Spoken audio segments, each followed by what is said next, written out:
Good evening, everyone. My name is Kathy Malley Morrison. On behalf of Mass Peace Action, I want to welcome all of you here tonight. As we begin this webinar, led by Dr. Andre de Quadros and his associates, my advice to you is don't hold on to your hats. Let them soar like your spirits as you gain new ideas for promoting peace and social justice in ways that enrich your efforts without exhausting your commitment.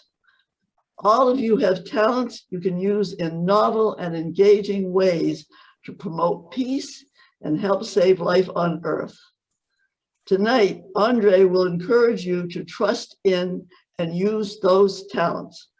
It's my bet that by the end of the next 90 minutes, your brains will be buzzing, your feet will be dancing, your fingers will be itching for pens and paper, paints, or clay, and your commitment to working for peace and social justice will be revitalized. Okay, Andre and team, take it away.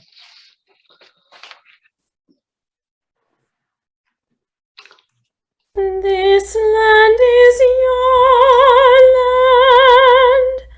This land is my land. From California to the New York Island, to the Redwood Forest, to the Gulf Stream waters. This land was made for you and me. This land is your land. This land is my land. This land is his land. This land is her land. This land is our land. This land is his land. Whose land are we standing on? Is this land truly made, or is it ended? Who stewards this land? Who stole this land? Who dares to ban unstolen land? Do we hold kinship with this land?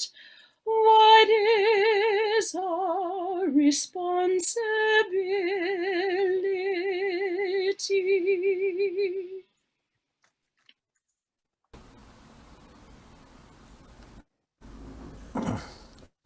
Thank you very much to both Mary and to Crystal for starting us off there. Thank you also to Kathy for your warm welcome. I'm assuming you can all hear me just fine. This leads us immediately into an acknowledgement of where we are, on whose land we happen to be, to understand that when land was stolen, poetries were erased, musics were destroyed, cultural histories were vanquished, genocide took place. The land that we are on, wherever we happen to be, and we are probably in different parts of this country, the land on which we happen to be is not land that we own, it's land that we settled. Not only that, we also captured and enslaved people from West Africa and from Africa to come here and to force them to till the land for the wealth that was created in this country. So there were two major histories that we want to acknowledge to start us off today. the slavery of the history of genocide and its consequences, and the history of slavery and its consequences. And not only do we acknowledge that, because acknowledgement is not enough, but we harness ourselves to the Massachusetts Peace Action network to say that we will work for peace and to work for justice, because in working for peace and to work for justice, we actually bring ourselves closer to the world that we kind of want to be in. So with those words, I want to say to all of you that on behalf of all of us, to welcome you. I am joined together in community with my colleagues from Voices 21C, whom you will meet individually a bit later, and also two faculty colleagues whom I will introduce you to as well later on. But we are in community together to facilitate this gathering. I also want to say that when we welcome you in peace. We welcome you in community. We welcome you in fellowship. We welcome you and your whole person. We welcome you and your wounds. We welcome you and your ancestry. We welcome you and your families and your networks. We welcome you in peace to this gathering, and we hope that this session will not only be provoking, but also inspiring and consoling for all of us. So I'm going to start the next part of my session by positioning myself, so you know a little bit about who I am, not biographically in the way that we get a professional bio, but just telling you a little bit about myself. I'm a Latino Asian. I identify myself as Latino Asian, not as to provoke an understanding of coloniality and colonization. When the Portuguese settled in India for almost the longest time that any European power settled anywhere, they actually insisted on erasing people's past histories by forcing them to take Portuguese names. So I'm a kind of a walking illustration of the history of coloniality, where my original family name was taken away from me. And with that, of course, a lot of my own cultural history was erased. When I was 12, I encountered a sense of racism when my father was the first Indian doctor in Australia during the White Australia policy, and my sisters and I were the only brown children in the city of Melbourne that we could see, and that was an experience of racism that we had at a very, very early stage of our lives. And collectively, as I went through life, I encountered the hierarchy of color and the hierarchy of countries in many, many different ways, which would be far too extended to speak about today. But of course, I'm really happy to speak about at any other time, and we can have informal conversations. But I do want to then take you decades later to my coming to the United States. When I first started coming to the United States, I was refused because I was a brown person. I did finally end up coming, and then when I entered for professional to be here for a job at Boston University at the beginning of this century, was shortly before 9/11, and I could hardly imagine that I was in a country that I thought I would never be in because of the brutality that one hears about and the issues that surround the United States' treatment of its own citizens, and of course treatment around the world. And so as a faculty member at Boston University, I thought, where am I and what am I doing with my music education practice? And I had already been looking at and in being engaged with prisons in other countries, and so I thought, where has perhaps my profession neglected to be engaged in this city of Boston? And that took me to the Norfolk men's prison, where I started working, and I'm going to come back to the men's prison later on, but I want to give you a quick look, very quick, with just some quick slides about the kinds of places I've been in and working in, and then we're going to go back into into some musical examples and before we go into other things. So please, by the way, feel free to ask questions and comment and so on in the chat box. So we have a whole team of facilitators here who can answer your questions. So I'm just going to do a share screen because it's I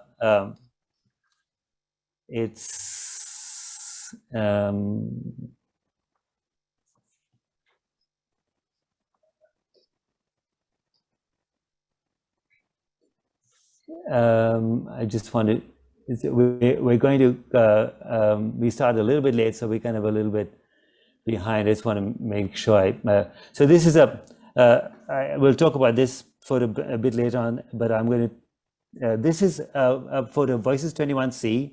By the way, the first photo is from the US-Mexico border. More about that later on. This is a picture of Voices 21C. And you'll meet a few of them who are in this ensemble. You'll meet them later on today. This is a photograph of a performance we gave in France. I'm speaking really fast because we're trying to catch up on time in our schedule. Okay, so oh, sorry, what is this? This is the wrong PowerPoint. So what's going on here? So let me. I think that was a bit strange. Let's see. Funny, no? When we have. Okay, so here's the PowerPoint. It's just, well, it's this is well we have funny things when Zoom goes to different screens. Okay, here we are. All right. So here's the. I think so. This is Voice 21C, and as I mentioned to you, this is where I've been working for the last few years: prisons, racial injustice, psychosocial rehabilitation, refugees, asylum seekers, poverty locations, victims of torture, trauma, sexual violence. So when I say I never do anything by myself. It's always in the company of other people. So the people here present, my colleagues here, are the ones who accompany me and walk with me on this journey. We are provoked by these two important quotations. We are all bound up together. Frances Ellen Watkins Harper, a Black suffragist from the 19th century, based in Massachusetts, who talked about being connected, and the idea of being connected as a beloved community by Martin Luther King. This is an ensemble that I direct in Indonesia called the Manado State University Choir, and here they are singing about environmental degradation. This is in Indonesian ensemble. They're still in Indonesia.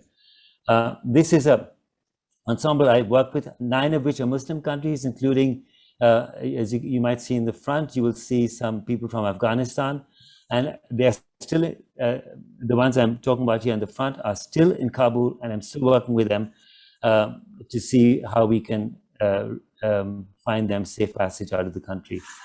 This is the Muslim choral ensemble in Sri Lanka, and part of my work has been devoted to Islamophobia, and here is a digital project that we are working on. This is a Muslim choral ensemble in Sri Lanka. They're based in Sri Lanka, and this is a performance that they gave at Yale a few years ago. This is Common Ground Voices. It's an Israeli-Palestinian dialogue group based in Jerusalem, half Israelis, half Palestinians.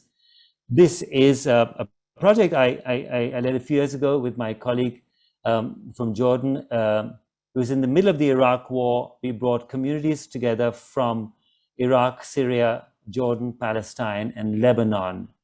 We brought them together in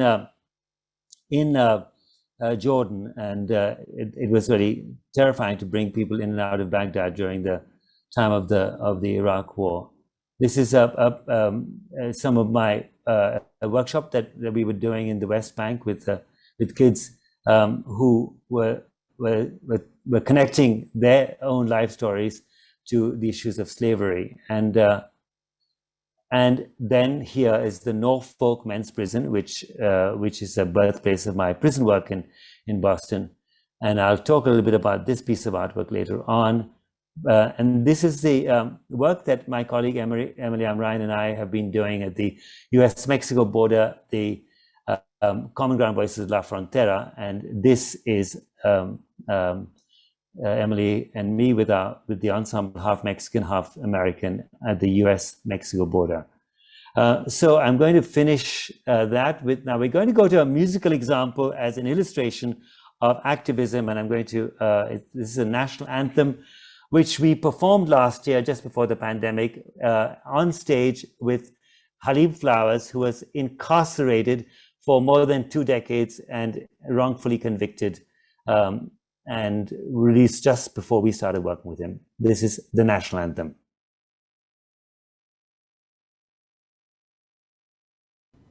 With the exception of the natives, none of us are hosts. And we compelled the Chicanos to sell us the West Coast. If all men were created equal, then what about the women? African descendants, transgender, and the children? Or was the Declaration of Independence simply for white males, while the remainder of us just drown beneath the natives' tears trails? The land of the free, life, love, and liberty, where you can be all that you can be and hang a nigger from a tree.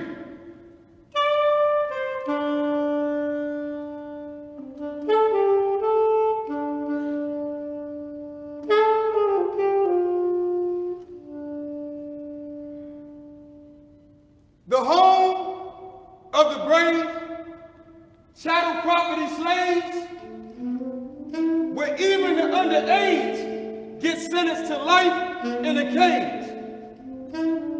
13th Amendment only changed the master's whips to mass incarceration. Prison buses are the new slave ships. 19th Amendment, still women have to lean in. Me Too movement, gender pay still uneven. Therefore, if I shall stand or choose to take a knee, am I a son of a bitch for the right that the First Amendment gave to me? A moment of silence with my right hand over my heart. Yet when I put my hands up, cops still shoot me dead in my heart. Give us your hungry and your poor, to send your sons and daughters off to war. Give us your hungry and your poor, to send your sons and daughters off to war. While the corporation lobbyists dictate the laws on Congress floor. The rich get bailed out for the poor to get an eviction. And Mr. Jim Crow will show no mercy for your criminal conviction. So poverty just rolls over and student loans are never forgiven. While we drown beneath underwater mortgages in the pursuit of happiness of our vision. Show me a constitutional provision that would erase the hate and division. Then we can all stand for a national anthem that represents all the women, men, and children. All the women, men, and children.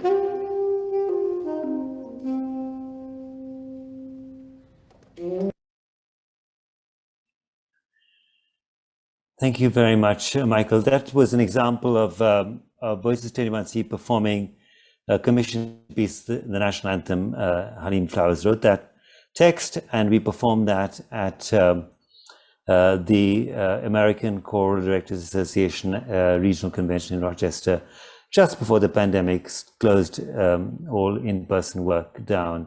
For those of you who joined just in the last few minutes, we welcome you. And as a way of welcoming you, we're just going to I'm going to invite Michael and Olivia to extend once again a voice welcome. Michael.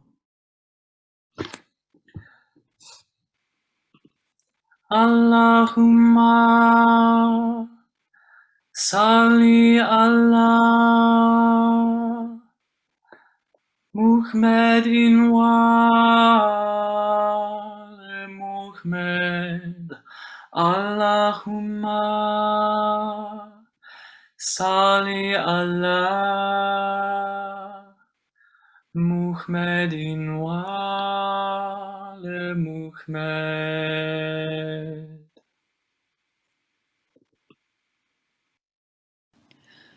Dona nobis pacem, pacem. Dona nobis pacem.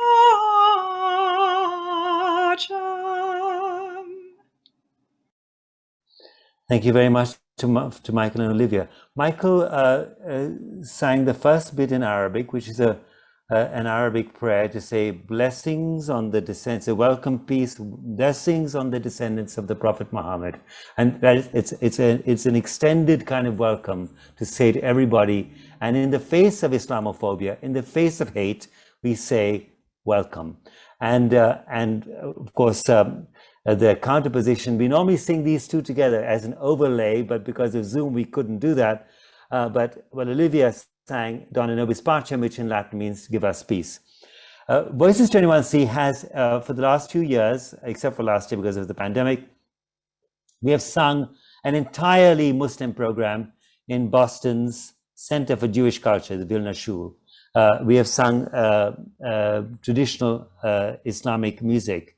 And we think for us it's been very special for us, and I think one of the things that is beautiful about the music music making that we can do as community building is to be singing and engaging together. So the Zamir Chorale sings Jewish music, and we have a gospel choir singing Christian music, and we represent this Islamic voice, and we are actually in conversation, and we are in collaboration with the Muslim choral ensemble of Sri Lanka in the face of the terrible politicization of Islam, both by Muslims and non-Muslims, standing firm as to create a welcome space is critical for us in our mission as artists and activists.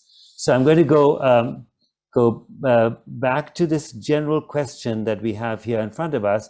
We're going to break into small groups very soon, but before we do that, we want to present a couple more examples, and I'm going to invite Michael to play a little bit of an example of a project we did at Boston University called Race, Prison, Justice, Arts. Now, one of the things that we've been looking at is the question that is no justice, no peace. Martin Luther King said, there is no peace without justice. So, and we're going to play just a short excerpt of this project that we did, which is an entirely digital project. And I should point out that we created arts as activism in this project.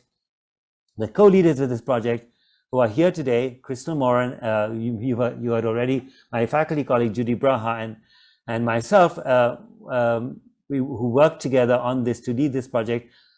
Many of the people who are in this project represented as art makers, so to speak, are not College of Fine Arts students, not necessarily people who are going to be professional artists, but people who actually felt moved to use the arts to express themselves.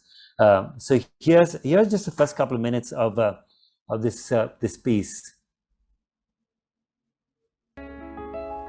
Race Prison Justice Project is solidarity through art making.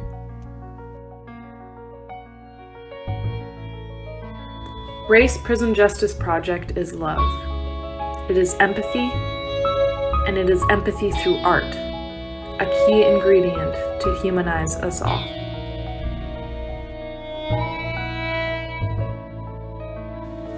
The Race Prison Justice Project is shocking, impactful, and informative.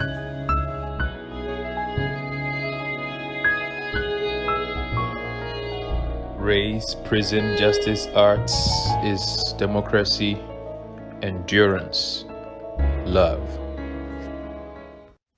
In Race, Prison, Justice, Arts, we at Boston University foreground the connection between race and mass incarceration as a system of brutal injustice against people of color. Through creative artistic work, We call attention to this injustice by collaborating with currently and formerly incarcerated people. In so doing, we commit to a new America where justice and equity prevails for all. Provoked by this newfound awareness, students of many backgrounds in this process have been destabilized, hungry to get involved, but unaware of a path forward. Their empathy and passions awakened. We encourage them to create from this place in response to what they have begun to understand. This firsthand learning, focused on how to effectively use the arts for activism, often becomes a platform to begin a lifelong journey of advocacy, to draw attention to injustices that are often hidden from view. Each session, we heard from currently and formerly incarcerated people, and saw how art was literally a life-changing device. In this project, we centered the voices of currently and formerly incarcerated artists. Using the virtual gallery we built, we wanted to highlight a sample of how we collaborated with our guests to share their works, engage in conversation, and provoke response by our students. Looking at the gallery homepage, you can find the Artist tab on the top right, which you can hover over to see the full list of our collaborators. Starting with Halim Flowers' page, you'll see a short bio, photo, and samples of Halim's work. After showing these samples to our students, we engaged in conversation, sometimes open discussion, and sometimes we prompted students to create just in the interest of time, we'll stop that there. So I just want to say, if you've got questions, if you have questions for Voices 21C, then please feel free to put them in the chat for everyone, and one of the Voices 21C people will respond. If you have questions about this particular project, please also put it in, any question, and one of our facilitators will respond, or about the border project, which my colleague Emily will respond to as well. So one of the things that we're going to do is present a couple of different examples, and then look for kind of responses from you, and hopefully questions. And we want to reserve time at the end of this for discussion and so on, and see where this kind of has led us to. We want to present a couple of other examples, and I'm going to introduce the next example as an example that Emily and I led at the border. So we founded Common Ground Voices La Frontera. It was actually Emily's idea. Emily is a faculty member of the University of San Diego. And so it's a border project. The brutality at the border is unspeakable. If you go there, if you go to Tijuana and see what's happening there, you would be astounded at what has been happening for years. And the political continuities between both parties in working together really on this on the brutality against migrants is something that is not perhaps known as much as it has been, because it's been politicized as if it's a Republican rather than a Democrat. It's not a partisan issue. There are some differences undoubtedly, but the work at the border, what's been happening, has been going on for decades, regrettably. But when we go there, when you go there, you see it. So we performed this piece, and Michael's going to play just a kind of a short couple of minutes of it, where this is a piece called She Took His Hands, performed by this ensemble that Emily and I founded, and it shows the separation by deportation. Elvira Arellano was deported in Chicago as an activist, and here's this piece that we talk about where she has to leave her son because she's being deported. So here's this short example of a couple of minutes.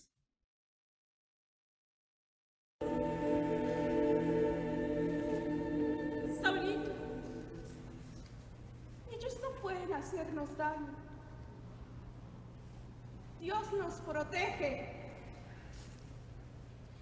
Tú solo debes tener fe. Yo estaré bien. Pronto estaré contigo. I will be fine. I will be with you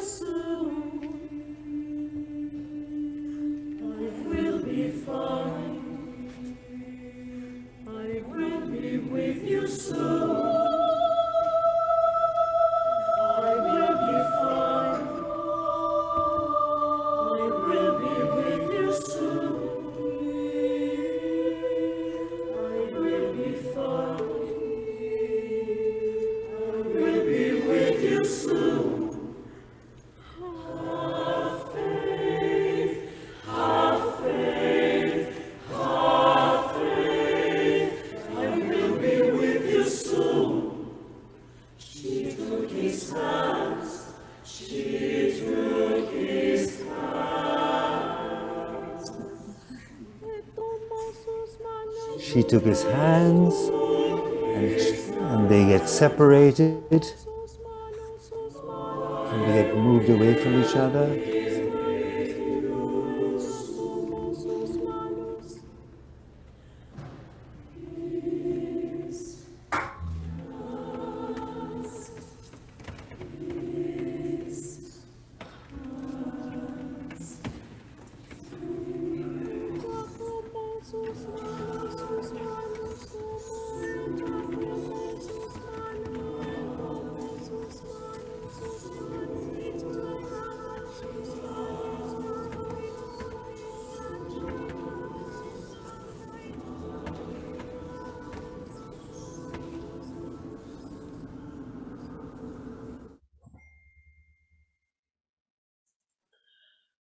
So the last example we want to present to you is a digital piece that we worked on most recently, and Frances Ellen Watkins Harper, to whom I referred earlier in this conversation, I mentioned to you a Black suffragist in Massachusetts who gave that famous speech in New Bedford, and she talked about how she was consigned and reassigned as a Black woman, and we commissioned Voices 21C commissioned a piece from Lauren Fields, who's an artist, a spoken word artist, and we commissioned a piece from her, and she wrote a piece called Smoking Car. They put me in the smoking car, and we're going to play just the first minute of this piece, maybe the first couple of minutes. It looks a bit, we're making up pretty good time here, and so here is this wonderful spoken word piece that she did. Here's a piece of poetry, and Michael, over to you.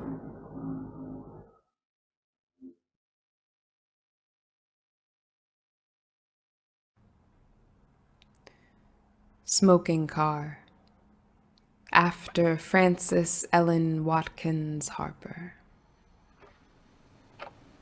They put me in the smoking car, reeking of plantations and poplar trees, echoes of whiplash and a time when wrists like mine were bound. They put me in the smoking car, freedom falling flatly at my side as I demand humanity, unchained and still bound. They said liberty and justice, but they put me in the smoking car. We are all created equal, but they put me in the smoking car. United we stand, but they put me in the smoking car and called it home, and called it progress. There is no moving forward when you send some back, because we are together bound in a unity as fragile as a spark. you can watch this whole piece on YouTube, and we're grateful that to be able to present some of these examples to you. Before I forget, now that we have everybody here, I just want to say once again, we have members of Voices 21C here in the room. So any questions you have or comments of Voices 21C, please put them in the chat. Comments, because we are really interested in what you have to say, and what you're thinking and what you're feeling. And any questions about the Boston University Race, Prison Justice, Arts, put in there. My colleagues will reply to, as well as on the Border Project or on the Jerusalem Project and so forth. So we're happy to entertain your questions. Now we're going to get to the next part of our work, which is to do something creative. And I'm going to put back on the screen my PowerPoint, which will, I'm going to share my screen. I'm going to show you what we're going to do here. And so this is going to be kind of the next bit. I think it's kind of a little bit of playing. What we're going to do is a bit of playing here. What we're doing here is, take a look at this. We are, these wonderful people in Voices 21C and my colleagues Emily and Judy are going to go into a breakout room by themselves. And they haven't seen this before, and they're going to haven't been in the same breakout room before, but they're going to they're going to work from a word cloud and create a 6-word poem on the theme of no justice, no peace. And they can speak it, they can perform it, they can demonstrate it in any way they want in an improvisation. I've asked them to create a moment when no one is heard, because stillness and silence are powerful. To repeat a gesture 6 times for emphasis. Call and response is an essential part of protest and activism, so maybe they can include that. They can have camera depth and angle if they wish to, and they can sing and speak no justice, no peace. So that's what they have. I'm saying cook with this, and if they have better ideas or want to say we want to do something else that's different, they can do that too. So we're going to banish them to a breakout room, or Cole, you're going to banish them to breakout room for. Okay. Have they been banished? Oh no, they're not. They're still here with us. Banish them, yes.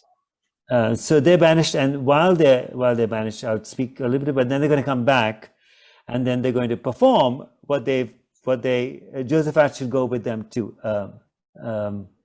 Josephat Contreras, Cole, he's waving to you. Maybe you can't see him. Who's waving? Josephat Contreras. What's the matter, Josephat? Here, I'll talk. Maybe my screen will pop up now. If I could be banished as well, I would appreciate it. I as well. Is that what I should do, Andre? Yes, banish them. Anyone who wishes to be deported should be voluntarily deported. I'll let your name if you want to be deported. Just put your name in the chat. Okay, so they're going to work on something. Now let me talk about something that here we are giving examples. They're going to come back and do something for us in a moment. Let's talk about something that is critical to what we're doing here, which is this sense of power through the arts. It is kind of interesting, as I discovered when I was working in prisons, is that people are not reluctant to make art in prison. So I'm going to give you an example of what happened when I was working in the prison, in the Framingham women's prison, as I worked there also for a number of years, and I went in there one day to work when I worked with them, and I said, I sang the song with them. Do Lord, do remember me. Do Lord, do remember me. Do Lord, do remember me. Way beyond the blue. And when I asked them, what does way beyond the blue mean? It was kind of interesting how they interpreted the code that was in there. They thought You know, some said blue meant freedom, some meant salvation, some said it meant death, and some felt it meant heaven, and so forth, different things. And so I said to them, write a poem. Now here are people in prison. Most of them, in fact, almost all of them hadn't actually written a poem before. And I said, write a piece of poetry. And then we say, what is that? I say, well, just put some words together and see what you come up with. And so one of the young women wrote this. She'd never written a poem before, but I'm going to read this out to you as an example of what people do. And I've got an unrivaled archive here of incredible pieces of poetry that people have written in extraordinary circumstances. I'm going to read this to you so you can make sure you can see the writing and I mean you can follow the writing. Minutes now feel like eternity. Always you are out of reach, beyond my grasp, swallowed whole, so far beyond the blue. How quickly sorrow comes to song, and it drags the meaning forth from everything. And I'll die to say I missed you. I'd lay it bare to say I cared, but my heart still wears its wanting way beyond the blue. And this extraordinary piece of poetry was written in this women's prison by this young woman who'd never written a piece of poetry before. We can all write, we can all create. And the pedagogy that we've developed is called Empowering Song, which is based or akin to align with Auguste Boal's theater of the oppressed. We are engaged in a borderless discipline. What we are saying is we strive for borderlessness. In other words, to dismantle the existing hierarchies. Music and all the arts have been used as weapons of elitism, of cultural supremacy, of white, Euro-centered racial frames, and we say we want to reconstitute that. It's not a matter of saying, well, all musics matter. We're not saying that. We're not saying, to say all musics matter would be to say all lives matter. We are saying, we're not saying that all lives don't matter, but we're saying Black Lives Matter as a gesture of affirmation, as a gesture of activism. By that same token, what we are saying is that we have privileged, overly so, privileged the white music, white arts, and the Eurocentric ways in which the arts have been constituted. By saying we want to reconstitute the arts, we are saying we want to reestablish different ways of thinking about the arts. Part of that is to say that the arts are not only presentational and performative, but they're also participatory, and recognizing that all of us can create, recognizing the humanity of all of us as creators. Now, these people have come back, and we are going to see what they've come up with. And so what we should do is turn off our videos and then watch what they have come up with. And what you can do is you can hide non-video participants by clicking on the three dots, and that way you end up seeing only the people who are actually in, who've got their videos on. Do you know, does everyone know how to hide non-video participants? You click on the three dots, and then so we just have to make sure that George and Cole and Kathy and Susan and Kate and Marcus turn their videos off, and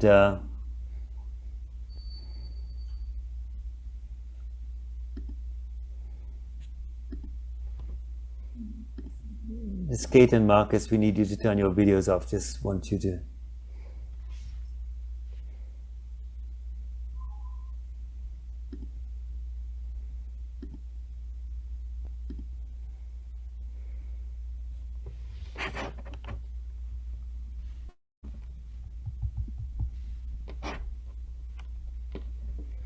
All right, folks, do we still have the poem? Or can you still see the poem in the chat from our breakout room? Okay, beautiful. Are we good to go?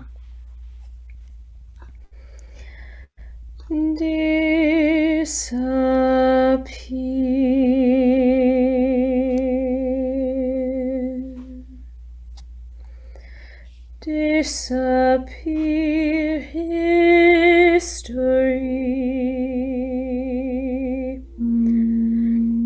Disappear history.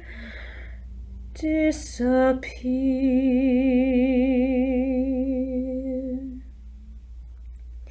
Necessary resistance. Necessary resistance.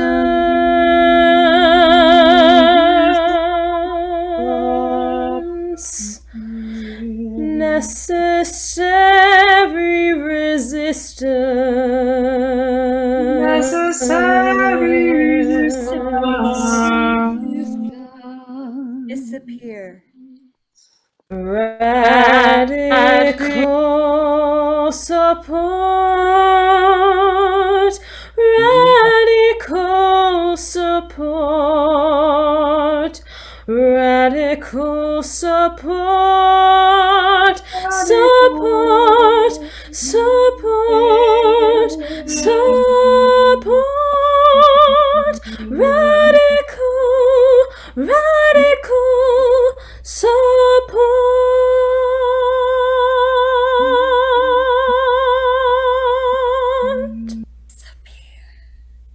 Support. Resist. Necessary. Radical support. Necessary.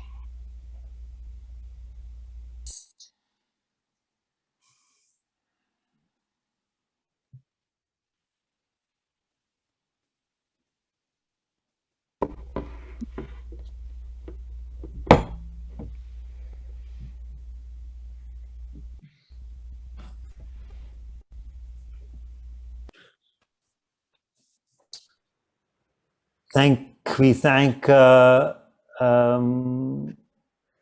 Judy and Elise and Olivia and Mary and Michael and Crystal and Emily and Josephine and Lauren for this terrific thing, and please put on your videos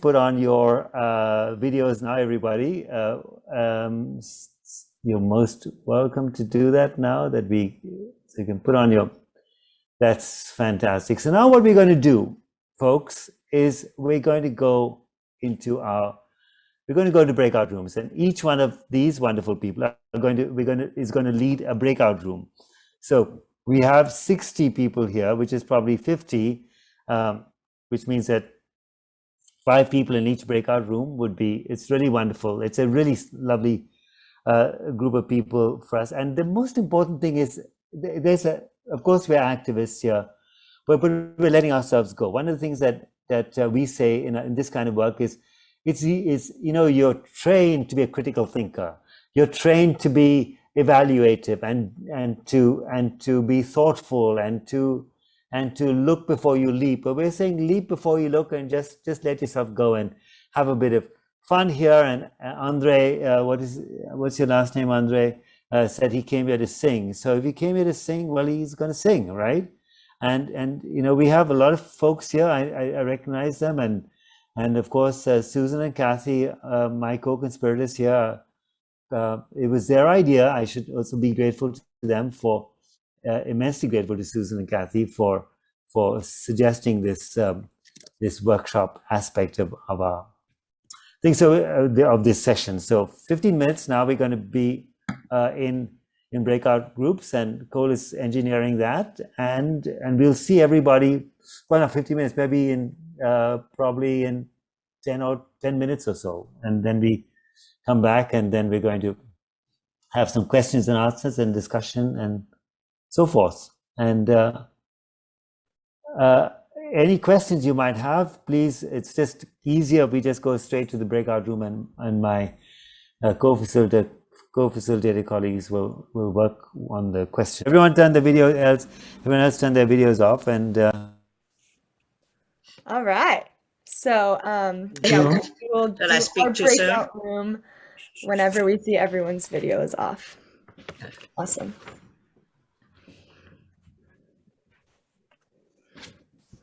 Hope I didn't speak too soon. No, you're fine. I texted Andre. I'm just gonna make sure I can see the people in our group because I want to make sure I see Isvara. Yeah, I want to make sure her camera was being funky, so we're gonna just make sure. I'm gonna Jular's camera is still on. Yeah, we'll stop. All right, so let us begin whenever you're ready. Okay. Disappear community.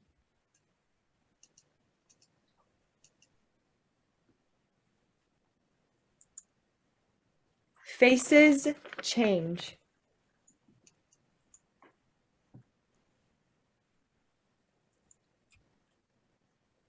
Disappear fear.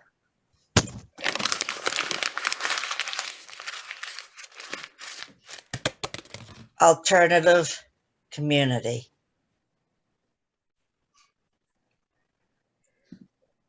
Yay, that's it. Yay, good job, group. Thank you.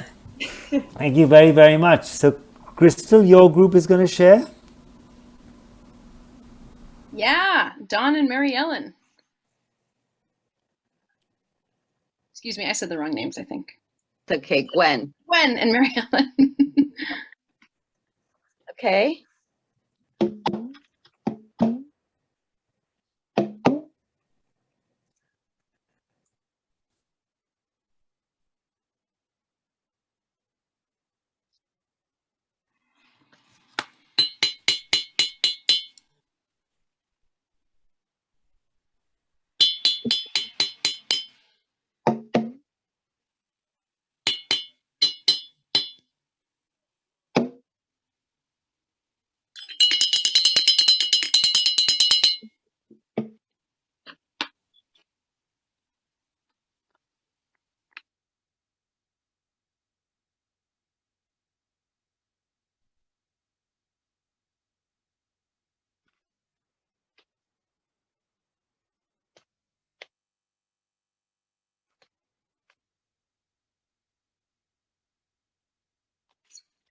They necessitated but brutalized radical truths.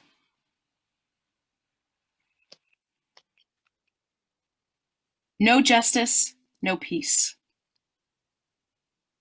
No justice, no peace.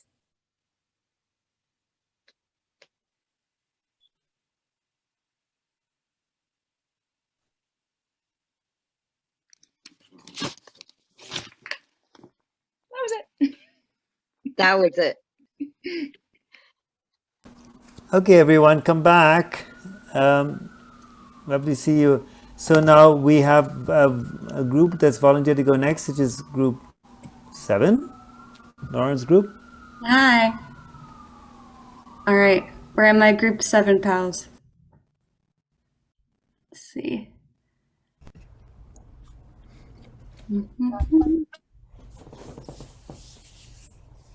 You got everybody? Josephat, I think your camera is still on. And you have everybody? I think so. Sophia, there you are. All right. All right, friends. So everybody who's just using the visuals, we can mute ourselves. And Sophia, you can start us off.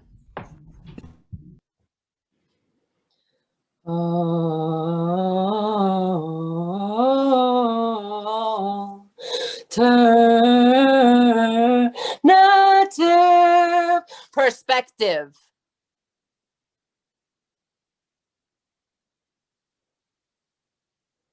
Alternative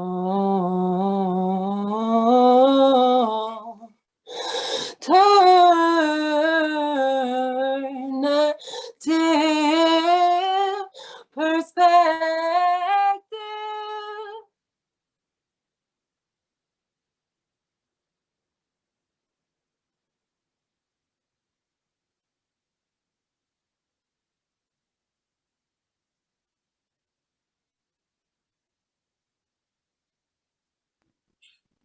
All right.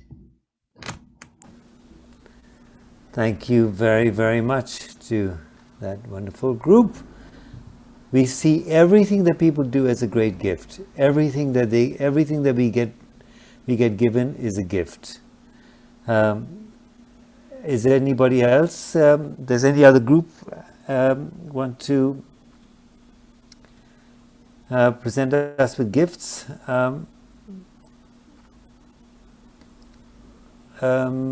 Group 5, Susan says. So let's do group 5.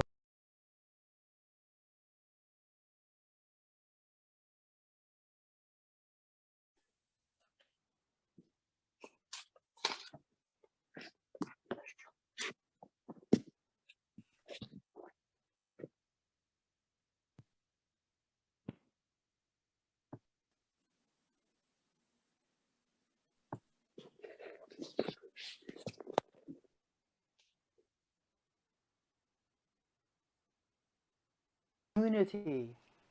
Community. Community. Community. Community. Community. Community. Community. Free community. Community. Disappear. Community. Disappear. Support. Question. One. Support. Question. Support.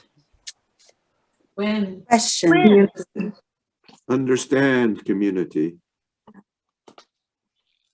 Question. Question. Question. Question. Question. Question. When? Question. When? Disappear. Community. Community. Disappear. Community. Disappear. Disappear. Disappear. Disappear. Disappear.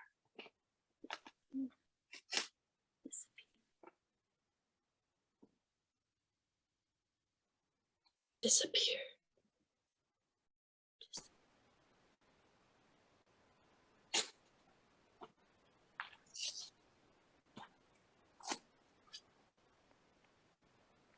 Community. Community.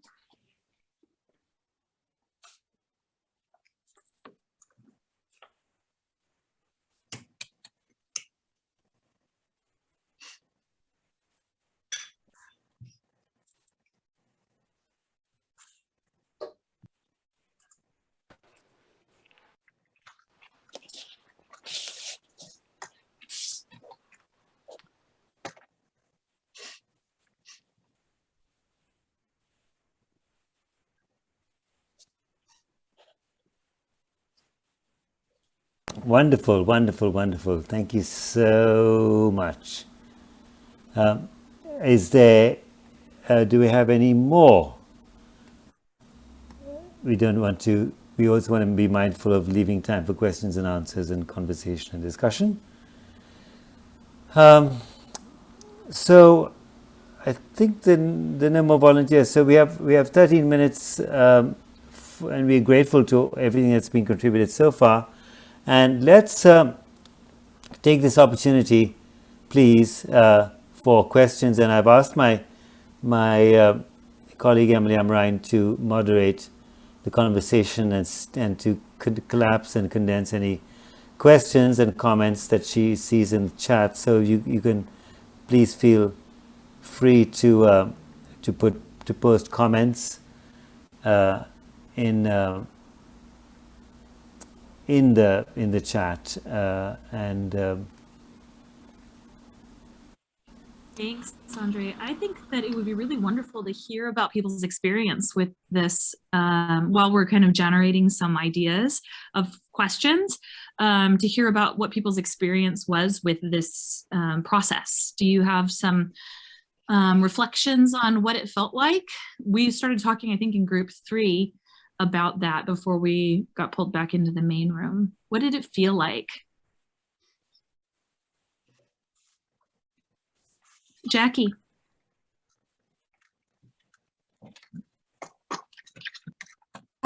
So I didn't quite get what we were supposed to do. So I was fixated on the words and the arrangement of the words. And then I wanted to fit it into a context that we all could relate to, which was the clip that we saw of separation, family separation, and still photos, a photo of the wall in Tijuana, the border wall.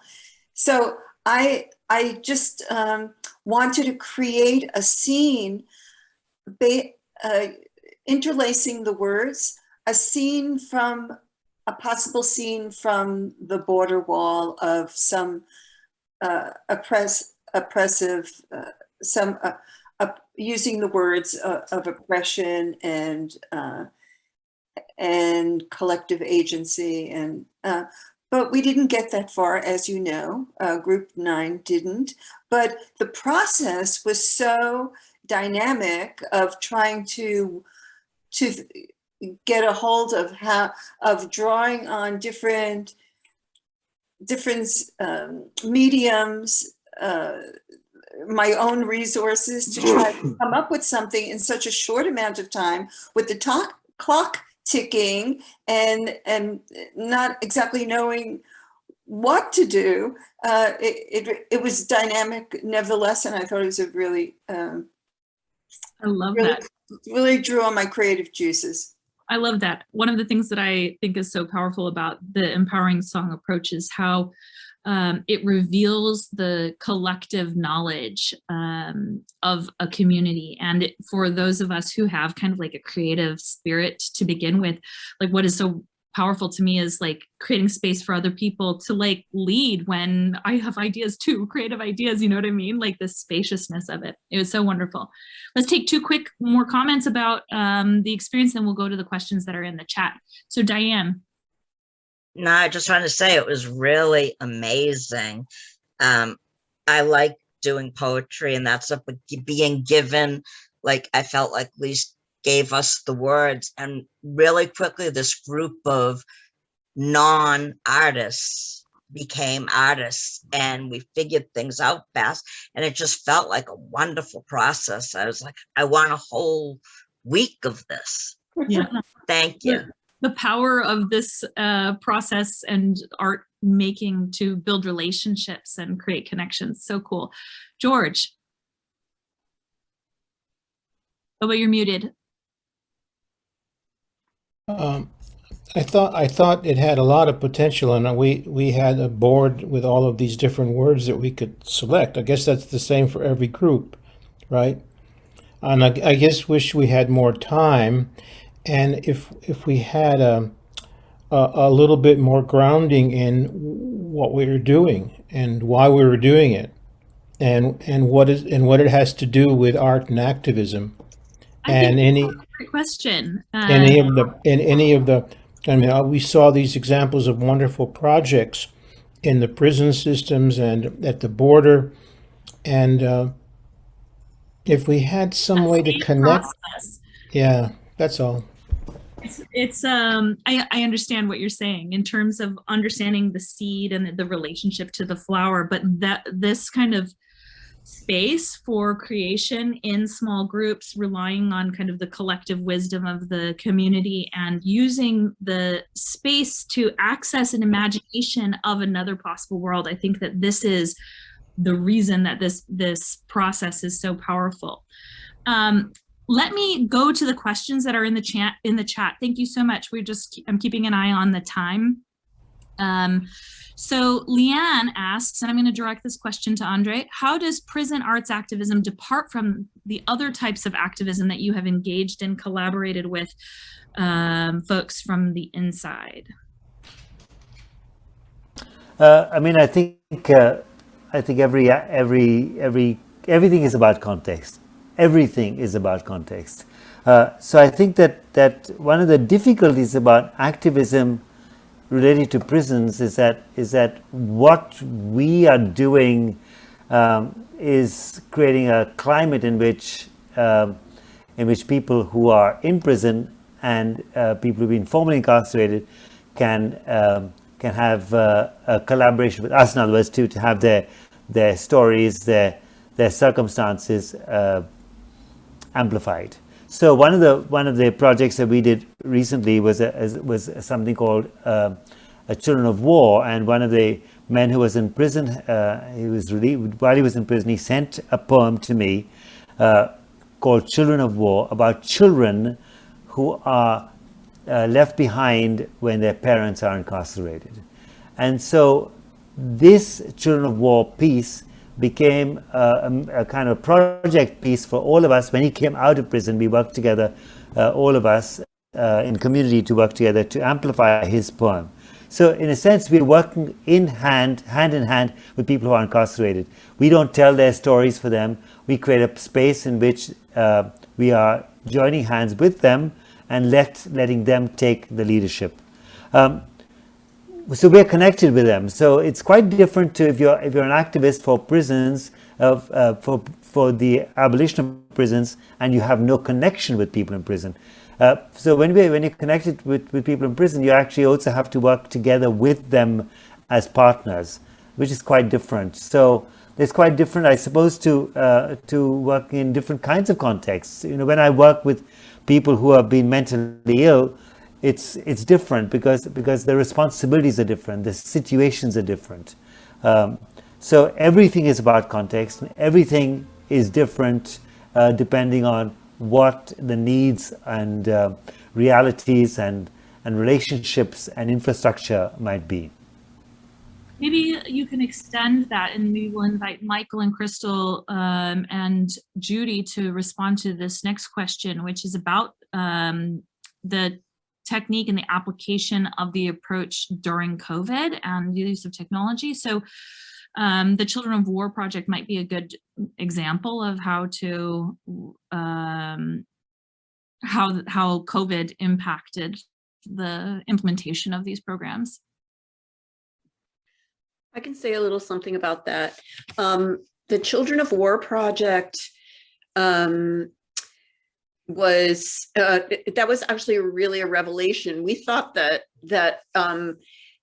the kind of all on Zoom all the time would be a real detriment to collaborating together and to creating strong groups that were collaborating. But what happened was our collaborators, some of whom are here today, made some amazing videos, animation, some wonderful projects that you saw. You saw some of those in the Race, Prison, Justice Arts video clip that Andre showed you, that really illuminated this poem that was written by this man who had the lived experience based on really hearing his story.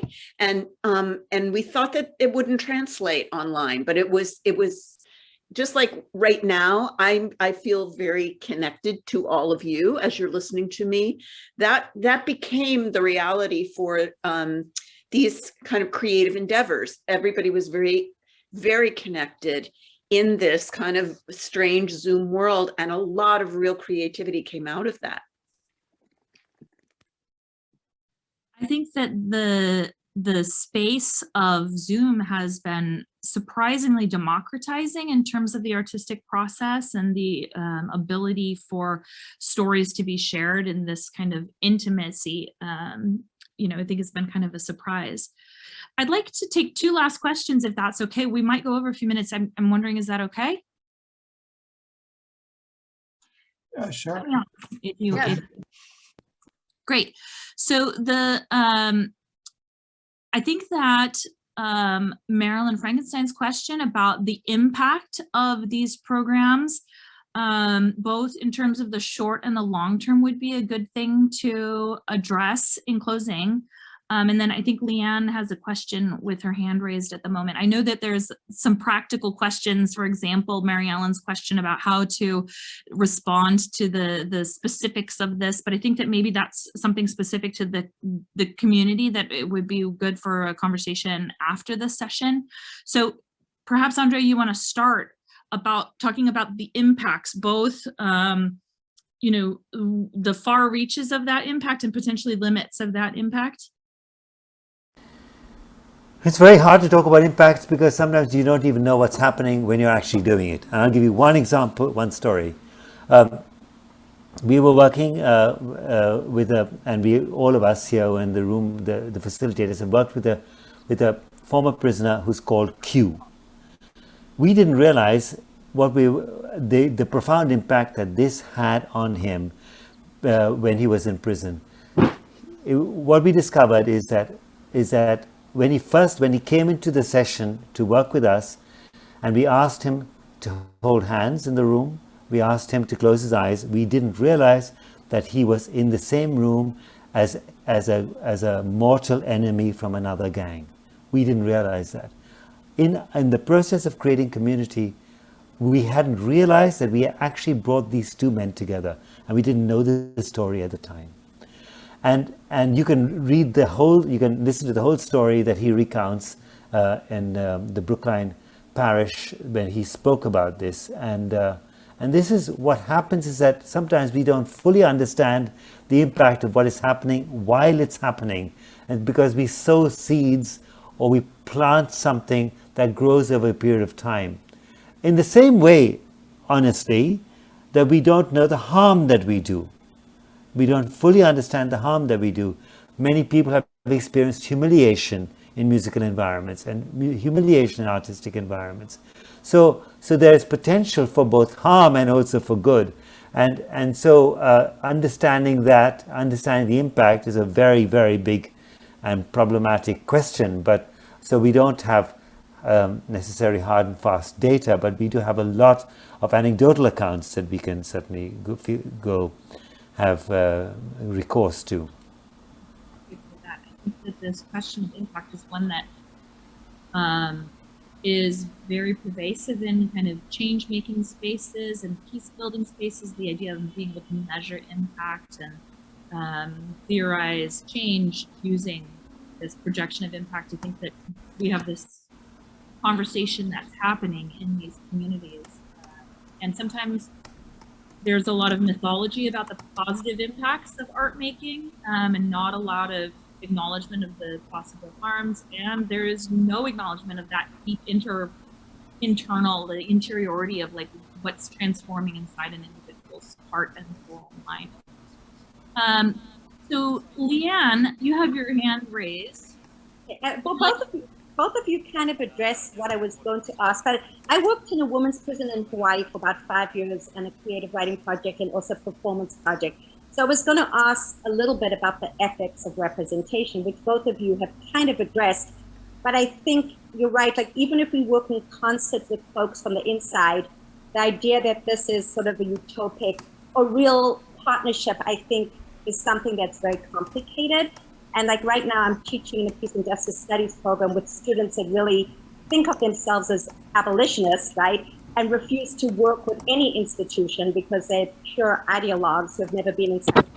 But I'm just saying, I think that all of this is really complicated, and I spent a lot of time thinking about how do we really, how do we represent people from the inside authentically or share their stories? There's never really a true partnership, I think, just because they're locked up still and we're not, so yeah, I just wanted to say that. Ethics is a big question, and I think that you really point to some really important themes. Back much earlier in our session today, there was a question about interactions with Border Patrol and ICE, for example, collaborating and colluding perhaps with the guards and wardens. And I think that it's complicated because, of course, these people are human too. And in fact, you need to inspire maybe Andre, you can speak to this. Like, how can you be in relationship with people who you believe to be so grievously brutalizing others, like guards, ICE officers, etc.? Well, that's a very big question coming at the end of our session. I think it's one of the things I wanted to do was to actually start a dialogue project in the prison that would be a collaborative arts making space between guards and prisoners, and they didn't think that was a particularly good idea in the prison. I think these are these are complicated situations because there is an asymmetrical power dynamic, and to recognize that asymmetrical power dynamic is critical to understanding how that power dynamic might play into the real space of being together. I think one would have to consider that very deeply before one goes forward. But essentially, one of the things that I'm committed to is creating spaces for dialogue, and I've created that with multiple different kinds of in multiple different kinds of contexts. So, I have addressed some of the issues of contested spaces as well earlier. While you were, some of my colleagues were in the breakout rooms. Emily, have you picked up anything that is unanswered? I mean, I think that maybe in closing, it might be nice to hear a little bit about the relationship between justice and joy, because I think the playfulness of this session was so powerful. And maybe that would be a nice way to close.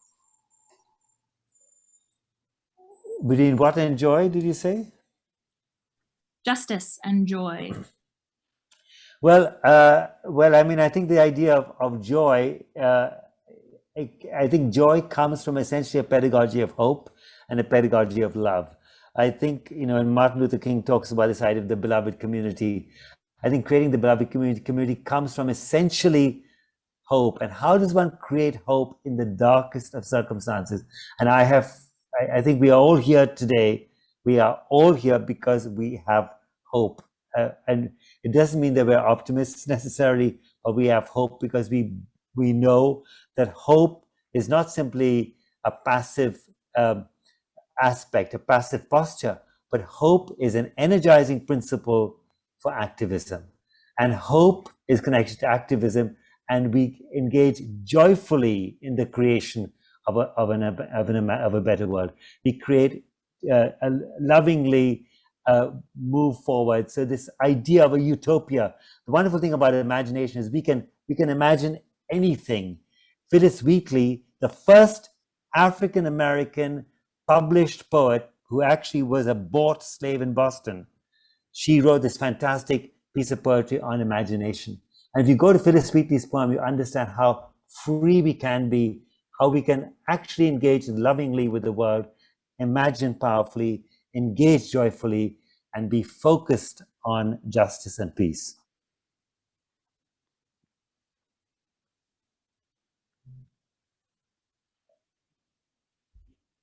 Thank you.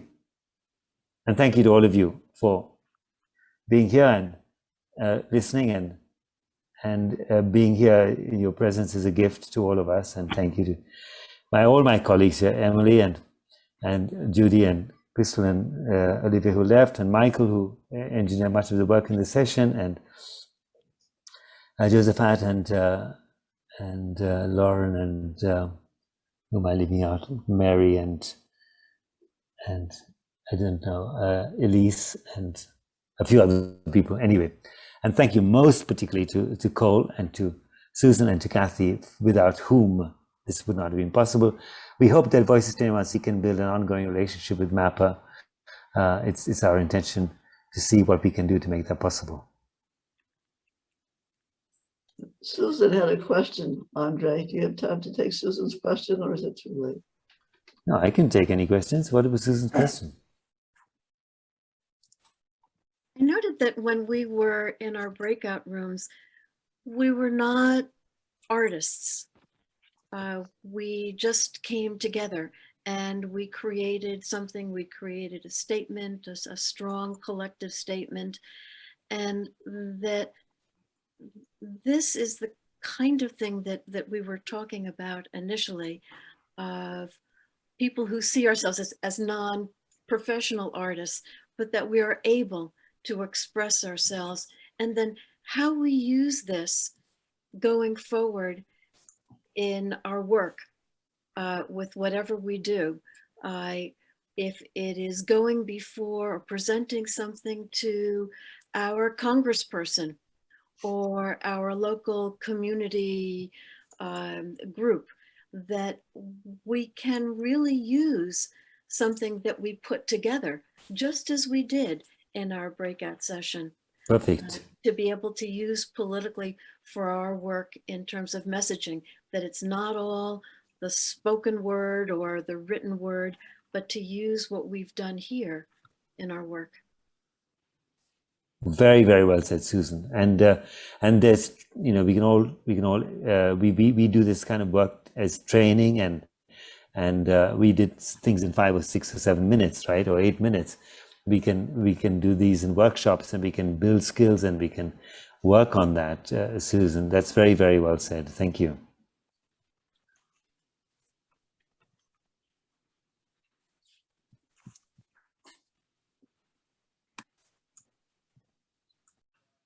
Thank you for participating in this webinar. Now let's see how we can stretch our creative minds and our organizing and messaging to promote peace and social justice using song, spoken word, movement, drawing, visual arts, or anything else.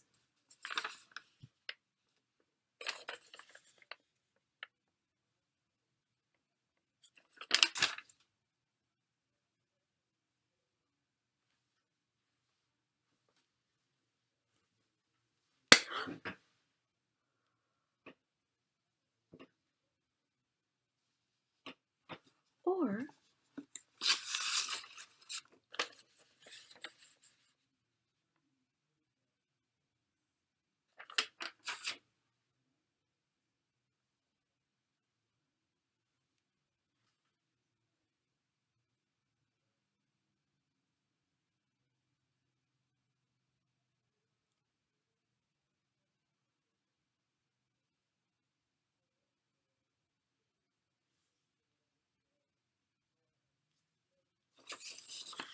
now, make your own brief 1-minute videos by yourself or with others that help you achieve your goals. Go back to the cover letter and you'll find the link with information on how to submit your videos. Good luck. We hope to hear from you and see you.